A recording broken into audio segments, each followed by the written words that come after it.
Hi my family. ಇವತ್ತು ಗುರುವಾರ ಮಧ್ಯಾಹ್ನ ದೇವ್ರ ಪಾತ್ರೆ ತೊಳೆದು ದೇವ್ರ ಮನೆ ಎಲ್ಲ ಕ್ಲೀನ್ ಮಾಡಿ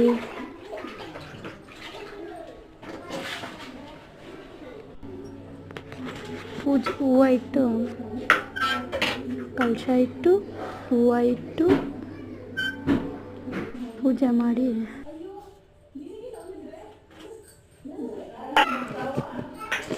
ಕಲಶ ಇಟ್ಟು ಹೂವು ಇಟ್ಟು ಪೂಜೆ ಮಾಡಿದ್ಮೇಲೆ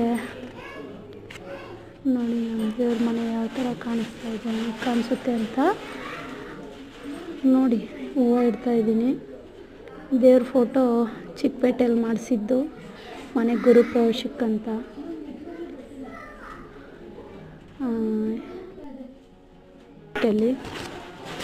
ಮಾಡಿಸಿದ್ದು ಎಲ್ಲ ಚಿಕ್ಕ ಚಿಕ್ಕ ದೇವರು. ನನಗೆ ತುಂಬ ಇಷ್ಟ ಆಗಿರೋಂಥ ಕೃಷ್ಣ ಎಲ್ಲ ಇದ್ದಾರೆ. ನನಗೆ ತುಂಬ ಇಷ್ಟ ಕೃಷ್ಣ ಅಂದರೆ. ನೋಡಿ ಇವಾಗ ನಮ್ಮ ಮನೆ ದೇವ್ರ ಮನೆ ಹೆಂಗೆ ಕಾಣ್ತೀವಿ ಅಂತ ಪೂಜೆ ಎಲ್ಲ ಮಾಡಿದ್ಮೇಲೆ ಸಾಂಗ್ ಬರುತ್ತೆ, ಲೈಟ್ಸ್ ಬರುತ್ತೆ.